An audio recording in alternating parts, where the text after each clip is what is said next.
하나님께서 우리들에게 주신 말씀입니다. 시편 116편 1절부터 11절까지의 말씀입니다. 시편 116편 1절부터 11절까지의 말씀입니다. 구약성경 852쪽쯤에 있습니다. 시편 116편 1절부터 11절까지의 말씀 함께 교독하시겠습니다. 주님께서 나의 간구를 들어주시기에 내가 주님을 사랑합니다. 나에게 귀를 기울여 주시니 내가 평생토록 기도하겠습니다. 죽음의 올가미가 나를 얽어매고 수월의 고통이 나를 엄습하여서 고난과 고통이 나를 덮쳐올 때에 나는 주님의 이름을 부르며 주님 간구합니다. 이 목숨을 구하여 주십시오 하였습니다. 주님은 은혜로우시고 의로우시며 우리의 하나님은 긍휼이 많으신 분이시다. 주님은 순박한 사람을 지켜주신다. 내가 가배당에 되었을 때에 나를 구원하여 주셨다. 내 영혼아, 주님이 너를 너그럽게 대해 주셨으니 너는 마음을 편히 가져라. 주님께서 내 영혼을 죽음에서 건져주시고 내 눈에서 눈물을 거두어 주시고 내 발이 비틀거리지 않게 하여 주셨으니 내가 살아있는 동안 주님 보시는 앞에서 살렵니다. 내 인생이 왜 이렇게 고통스러우냐 하고 생각할 때에도 나의 믿음은 흔들리지 않았습니다. 함께요. 나는 한때 몹시 두려워 믿을 사람 아무도 없다 하고 말하곤 하였습니다. 아멘. 자녀들에게 편지를 받아본 일이 있으실지 모르겠는데요. 종종 어린 자녀들이 쓴 편지를 건네어 자랑하시는 분들의 모습을 보면 저도 그런 시절을 기대하게 되기도 하고요.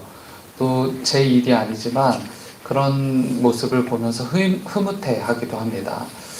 아이들의 편지는 대체적으로 비슷하죠. 일단은 아주 삐뚤빼뚤한 글씨로 뭐 엄마 사랑해요, 아빠 사랑해요 이런 글씨를 써두기도 하고요. 또 그 내용은 굉장히 두서가 없어서 때로는 전하려는 메시지가 무엇인지도 알기가 어려운 경우가 많습니다. 그러나 그 편지를 자랑하시는 부모님들은요, 처음으로 이런 격식 없는 편지를 아이들에게 받았을 때 그 내용에 감동한다기보다는 그 편지에 그저 감동을 하는 것이겠죠. 그 내용과 형식 그리고 글씨체는 크게 문제가 되질 않는 겁니다.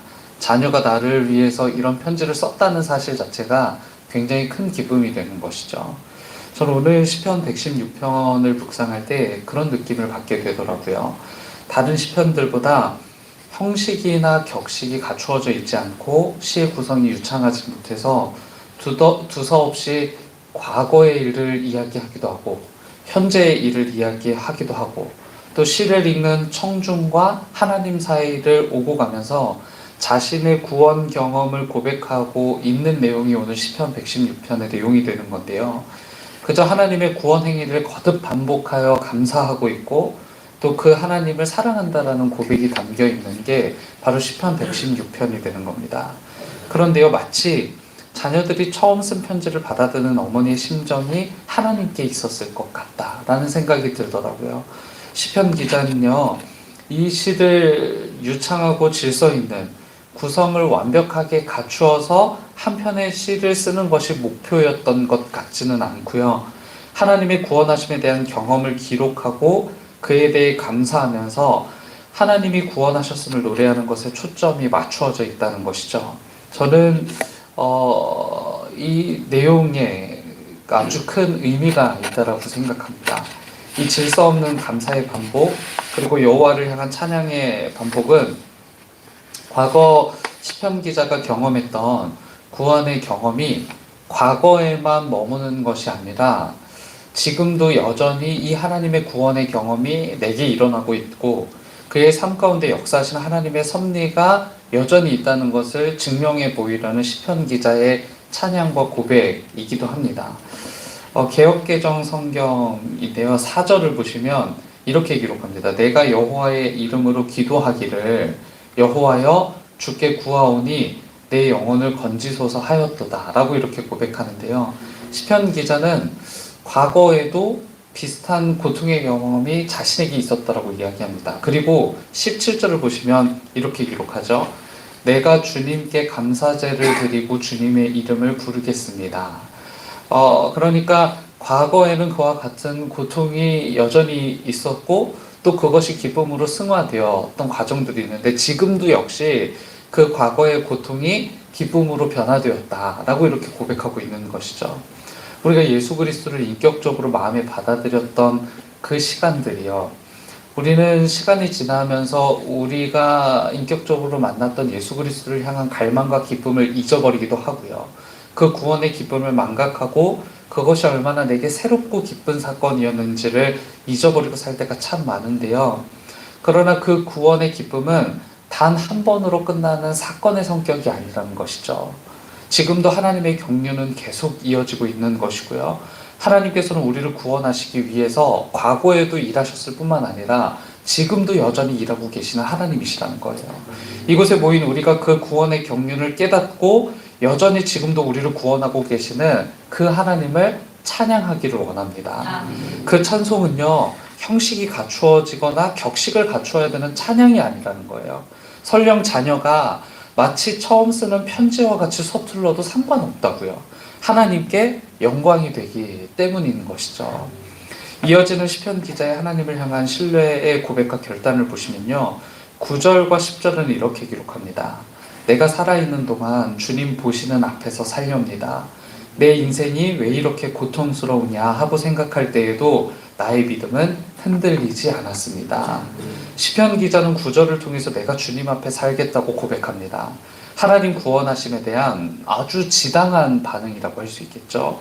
심지어 10절에서는요, 시편 기자가 인생의 고통 중에도 나의 믿음이 흔들리지 않았다라고 이렇게 말하는데요. 여기서 고통이라는 히브리어 단어는 아나라는 단어를 사용하는데 학대나 고역, 방어가 불가능한 상태에서의 고통을 뜻합니다. 그러니까 시편 기자의 인생이 얼마나 고단하고 고통스러운 인생이었는지를 이 단어로 우리가 확인할 수 있게 되죠.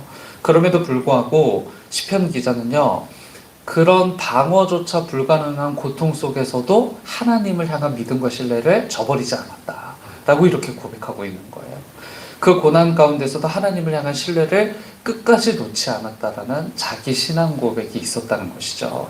저는 이 말씀에서 하나님 구원의 경륜과 그리고 그 경륜에 반응하는 인간의 태도를 봅니다.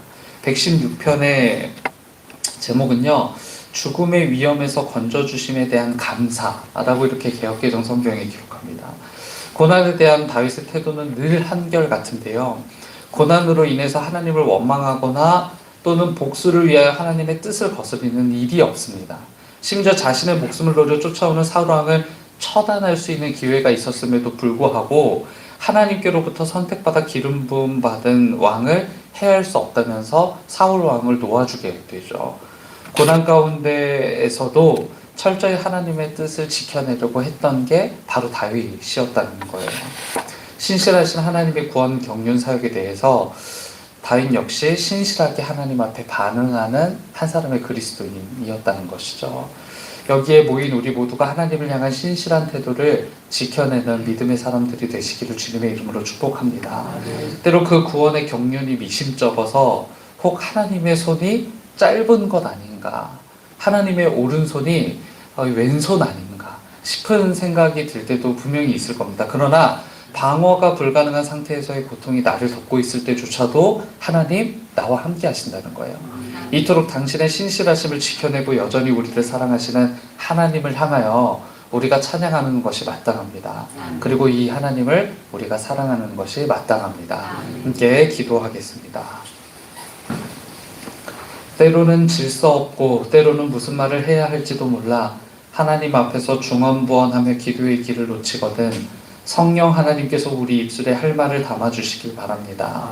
성령의 말하게 하심을 따라 말하고 성령의 기도하게 하심을 따라 기도하여 하나님 바라시는 입술의 고백이 이어지길 원합니다. 하지만 우리의 삐뚤빼뚤한 편지라도 하나님께서 받으시는 줄 잘 알고 있습니다. 마음 담은 하나님 향한 깊은 고백이 삶의 곳곳마다 터져나올 수 있도록 우리의 믿음 조율해 주옵소서. 그런 기도의 자리라도 사랑하며 나아온 모든 주님의 백성들을 기억해 주시길 바랍니다.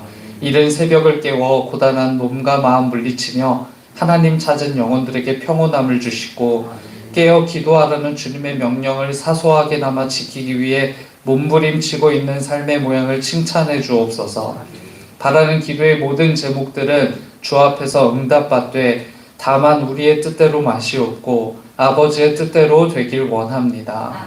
이 나라와 이 민족 세계와 열방의 주인이신 하나님 앞에 모든 것을 맡깁니다. 우리를 이 땅에 보내셨으니 하나님께서 맡기신 소명을 알아차리고 기어이 그 소명을 이루는 삶 살게 하옵소서. 평화를 갈망하고 기근과 재난, 연병과 가난으로부터 이 땅을 해방시키시는 분이 여호와 하나님이심을 믿고 하나님의 일하심을 따라 일하는 나라와 민족, 세계와 열방 되게 하옵소서. 잠시도 후퇴 없이 하나님 나라 향해 다름질하는 주의 백성 되게 거듭 일하여 주옵소서. 주님의 교회를 이곳에 세우셨으니 돌보아 주시길 바랍니다. 우리가 가고자 하는 길, 우리가 하고자 하는 일의 주인공이 되어 주옵소서. 오직 하나님을 위한 교회 되게 하시고 하나님을 깊이 사랑하는 마음으로 지역사회를 돌볼 줄 아는 교회로 성숙하게 하옵소서. 이 일을 이끌어 가시는 담임 목사님의 몸과 마음을 굳건히 하시며 온 교회는 하나 되어 하나님을 향한 진전을 이루어가는 교회 되게 하옵소서. 오늘 다시 한 번 더 허락하신 금요기도의 자리를 통해 우리의 마음이 하나님께 연락되길 원합니다. 많은 이들이 주께로 나와 함께 하나님을 찬미하고 하나님을 높이며 하나님 앞에 무릎 꿇는 시간 되게 하옵소서. 오늘도 역시 주의 날입니다. 이 주의 날 주님을 위해 살아갈 것을 결단하옵고 그리스도 예수님의 이름으로 기도드립니다. 아멘. 하늘에 계신 우리